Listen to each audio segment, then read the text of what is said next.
कराची के अंदर ज़मीनों के ऊपर बड़ी तादाद के अंदर कब्ज़ों की बात करेंगे। कराची के अंदर इलाका मलीर में बड़ी तादाद के अंदर ज़मीनों के ऊपर कब्ज़ा किया गया है। मामला क्या है, हमारे रिपोर्टर नदीम शहजाद हमारे साथ टेलीफोन लाइन के ऊपर मौजूद हैं। जी नदीम शहजाद।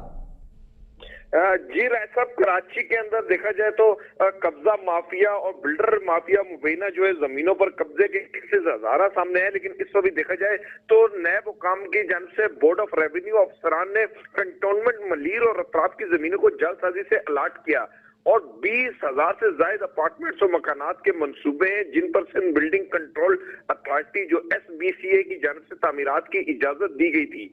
नैब की तरफ से बताया गया जिना एवेन्यू पर भी बने तमाम मंसूबों को सील किया जाएगा और तमाम मंसूबों के मालकान को ने सील तोड़कर जो है वो दोबारा काम शुरू कर दिया था कि वो किसी भी चीज को खातिर में लाए बगैर सीलों को तोड़ दिया, काम दोबारा शुरू किया। इस पर नैब ने लाट जमीनों पर मंसूबों के जो ऐलान थे इन पर तमाम बिल्डर्स को तहकीक के लिए 17 और 18 दिसंबर को तलब कर लिया है। इस हवाले से पहले ही चेयरमैन नैब जो वो एक्शन ले चुके कि मज़ार कैद के अतराफ पर जो चाइना कटिंग थी, सरकारी क्वार्टर्स की गैर कानूनी खरीदो फरोख्त का इंकशाफात, तजावजात, ऑपरेशन, गैर कानूनी फ्लोर पोर्शन को गिराने का फैसला था। लेकिन इस हवाले से देखा जाए तो बिल्डर जो माफिया मुबैन है वो किसी भी चीज पर अमल दरामद करने को तैयार नहीं है। इनके साथ देखा जाए तो KMC के SBCA KBCA ये तमाम तर महकमे के जिनकी मिली भगत से तमाम तर काम चल रहा है। इसके अलावा कराची के अंदर ये काम मुमकिन नहीं है।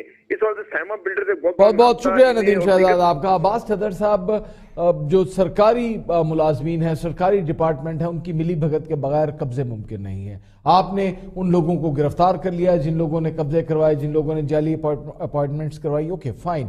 लेकिन मामला यहाँ पर यह है कि वो लोग जिन्होंने ये घर खरीदे हैं उनको वो रकम कैसे वापस मिलेगी, उनकी एवेल्यूएशन कौन करेगा कि माजी में आपने 20 साल पहले एक चीज़ खरीदी है, आज उसकी मार्केट वैल्यू क्या है, उन गरीबों का क्या कसूर है, उनके घरों को गिराया जा रहा है। यहाँ पर कानून क्या कहता है, क्या उस गरीब आदमी को जिसको सरकारी डिपार्टमेंट NOC जारी कर रहा है वो उस NOC को देखते हुए घर ले रहा है, उसका कसूर क्या है?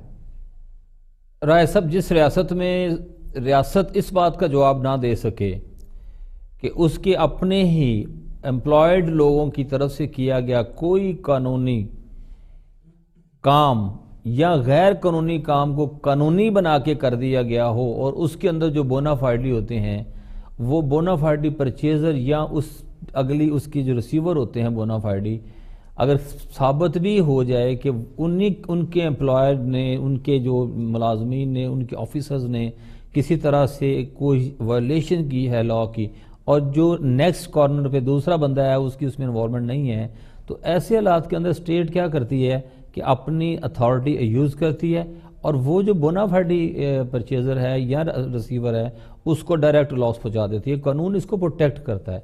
लेकिन माजी के अंदर ये देखने में आया है कि उन लोगों को कुछ नहीं मिला।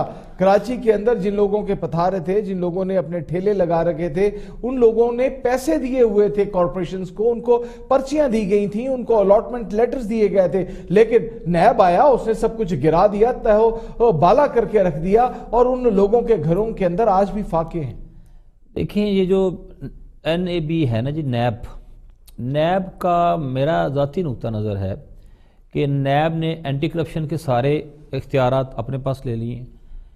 कोऑपरेटिव सोसाइटीज़ लॉज के अंदर जो इख्तियारात रजिस्ट्रार के पास, सेक्रेटरी कोऑपरेटिव के पास थे, वो सारे इन्होंने ले लिए हैं।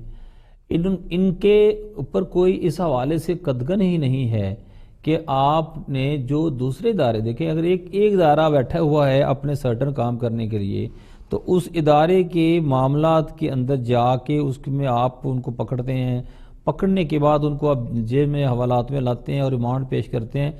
इधर मेरा एक इख्तलाफ होता है। ऑलवेज मैं ऑनरेबल जजेस से ये रिक्वेस्ट करता हूँ बड़ी मुदबाना कि आप जो प्रिजम्पशन ऑफ ट्रूथ आप अटैच कर देते हैं नैब के साथ। जी, नैब ने ये बंदा पकड़ लिया, ये इस प्रोजेक्ट के अंदर नैब इन्वॉल्व हो गई, उसने ये 4 लोग पकड़ लिए, तो एक माइंड में हमारा एक माइंड बन चुका हुआ है और कोर्ट्स जो हैं वो भी तकरीबन इसी माइंड में काम करती हैं कि प्रिजम्पशन ऑफ ट्रूथ उसके साथ अटैच कर दी जाता है। जबकि अगर वही एक थानेदार ایک پولیس والا فائل لے کے آئے اور وہی آرگومنٹ ہم وہاں پہ اس حوالے سے کریں تو شاید کورٹ کا ویو ایکیوز کی فیور میں چلا جائے. لیکن نیب یہاں کورٹ کے پر اندر تو یہ قانون کا تقاضا ہے نا. نیب کے قانون کے اندر یہ لکھ دیا گیا ہے, ہمارے قانون سازوں نے یہ سب کچھ کیا اور آج وہ پچھتاتے نظر آتے ہیں اس قانون کے اوپر. جی ہاں, نہیں لیکن یہ یہاں ایک رہست بڑی اہم بات ہے. قانون تو بن گیا لیکن قانون کے ساتھ کورٹس بھی بنی نا, نیب کورٹس بھی تو ہیں.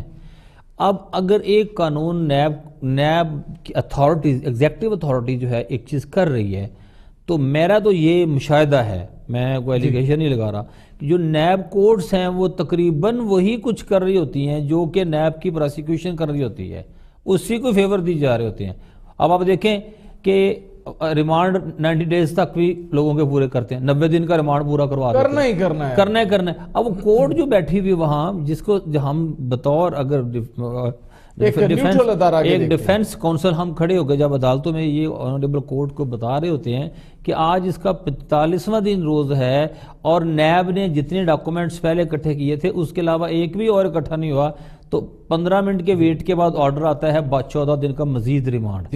اب اگر ایک اس چیز کے اوپر غور کر لیا جائے, اگر تھوڑا سا آنریبل کورٹس نیب کی پرزمپشن آف ٹروتھ سے باہر نکلیں اور ان کو پراسیکیوشن ایجنسی سمجھیں اور ایکیوز کو favourite child of the court سمجھیں, تو ایسے حالات کے اندر ان کو کہیں پہ کٹ بھی لگائیں, کہیں روکیں. عدالتوں کو ایک نیوٹرل ادارہ سمجھا جاتا ہے اور یقیناً ہمارے ملک کی اعلیٰ عدالتیں ایک نیوٹرل ادارہ ہیں بھی, لیکن ماتحت عدالتوں کو بھی یہ سوچنا چاہیے کہ قانون ان کو بھی ایک نیوٹرل ادارہ ہی کہتا ہے. اور جہاں تک یہ معاملہ ہے کہ قوانین لوگوں کی سہولت کے لیے بنائے جاتے ہیں, نہ کہ لوگوں کو تنگ کرنے کے لیے بنائے جاتے ہیں. اگر قانون کے اندر کوئی کجیاں خامیاں موجود ہیں تو ان کو دور کرنا قانون سازوں کا یعنی پارلیمنٹ کی ذمہ داری ہے. آرڈیننس اس ضرورت کو پورا نہیں کرتے. پروگرام کا وقت ختم ہوا چاہتا ہے.